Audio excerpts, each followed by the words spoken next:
ما حسینو با همو حیاتی نومرد ایداف قسمی سه ای حیاتی نومرد یا چی عذابم دادی ثبت موسيقي بوزي توزع استوديو ببافلو ريكاردز ای حیاتی نومرد او قدر عذابی تو ای حیاتی نومرد با ما دزایابی تو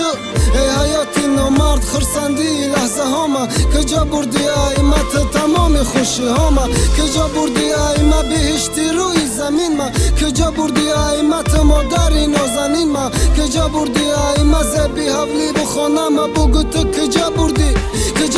یا چما آخی برای چی عذاب امتی در جوانیم ای حیاتی نامرد در ما جوانی نماندی دایی یا شیب و جوانی گرفتی پیروم کردی آرزوهاما کشتی ای حیات دلگیرم کردی تا وقتی که دل در بدن مزنه تپش ما فقط آچم میگم نزن و نفرزن نه عشق آشم که نباشد در کارم نست تمام دنیا من خاکی پاک میشم آچه جان فقط بیا آچه جان بیا که خانه من بیت ماتمای دیگه در خانه من خنده نسته و فقط غمای حولیای خانه من آچه بیت خالی ای نخش و تبار من میه نه حق و همسایه میگن که آچت نیست نمیکشه پاچه من ایگه مرا میکشه من میمرم تمام ای حیاتی نامرد بس دیگه عذابم نته ای حیاتی نامرد شبایی بخوابم نته ای حیاتی نامرد من بگردم به دردم دیگه عذابم نته که خودم پری دردم ای غم و دردی تو